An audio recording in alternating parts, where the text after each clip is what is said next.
নমস্কার বন্ধুরা, দক্ষিণবঙ্গে ফের নামবে তাপমাত্রা। আজ বৃষ্টি এই দুই জেলায়। কোন কোন জেলায় হতে পারে বৃষ্টি এবং আবহাওয়া দক্ষিণবঙ্গের কেমন থাকবে, কোথায় হবে বৃষ্টির সমস্ত আপডেট থাকছে ভিডিওটির মাধ্যমে। তো চলুন জেনে নিই। তাপমাত্রা ওঠানামা চলছে, তবে শীত বিদায়ের আর বেশি দেরি নেই। আবহাওয়া দপ্তর সূত্রে খবর, মাঘ মাসের শেষেই শীতের বিদায়। বৃহস্পতিবার থেকে শনিবার পর্যন্ত তাপমাত্রা বাড়বে দক্ষিণবঙ্গে। তারপর তাপমাত্রা সামান্য কমলেও আর শীত পড়ার কোনো সম্ভাবনা নেই।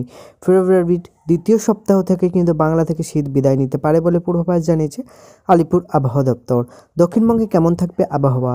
আবহাওয়া দপ্তর সূত্রে খবর, রবিবারের মধ্যে দক্ষিণবঙ্গের একাধিক জেলায় তাপমাত্রা হুড়মুড়িয়ে বাড়বে। কোথাও কোথাও সর্বনিম্ন তাপমাত্রা 20-র ঘরে পৌঁছে যেতে পারে। আগামী 3 দিন কিন্তু 2 থেকে 4 ডিগ্রি সেলসিয়াস পর্যন্ত বাড়তে পারে তাপমাত্রা। তারপর পরবর্তী 2 দিন তাপমাত্রা খুব একটা হেরফের হবে না। আবহাওয়া দপ্তর সূত্রে জানাচ্ছে, ফেব্রুয়ারির প্রথম সপ্তাহ তাপমাত্রা সামান্য নামতে পারে কলকাতা সহ দক্ষিণবঙ্গে, তবে তার আর শীতের কামড়ের সম্ভাবনা নেই। ফেব্রুয়ারির দ্বিতীয় সপ্তাহ থেকে কিন্তু উদা হবে শীত।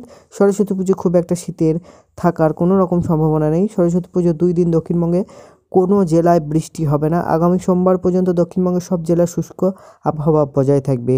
আপাতত 5 দিন কলকাতা, হাওড়া, হুগলি, উত্তর চব্বিশ পরগনা, দক্ষিণ চব্বিশ পরগনা, পূর্ব মেদিনীপুর, পশ্চিম মেদিনীপুর, ঝাড়গ্রাম, পুরুলিয়া, বাঁকুড়া, পূর্ব বর্ধমান, পশ্চিম বর্ধমান, বীরভূম, মুর্শিদাবাদ, নদিয়ায় কোথাও বৃষ্টির সম্ভাবনা নেই।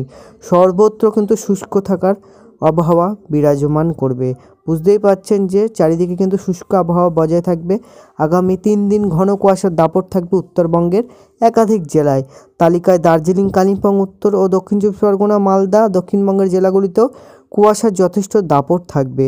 বৃহস্পতিবার হালকা তুষারপাতের সম্ভাবনা দার্জিলিংয়ের উঁচু পার্বত্য এলাকায়। বিক্ষিপ্তভাবে বৃষ্টি, শিলাবৃষ্টিও হতে পারে 2 জেলায়। তো বন্ধুরা, অনেকটা আপডেট আপনারা পেয়ে গেলেন। তো আশা করি বুঝতে পেরেছেন বৃষ্টির কোনো রকম সম্ভাবনা নেই দক্ষিণবঙ্গে। দার্জিলিংয়ে হতে পারে তুষারপাত। তো ভিডিওটি ভালো লাগলে লাইক, শেয়ার, সাবস্ক্রাইব অবশ্যই করবেন। দেখা হবে নতুন কোনো একটা আপডেট নিয়ে আপনাদের সাথে। ততক্ষণের জন্য ধন্যবাদ।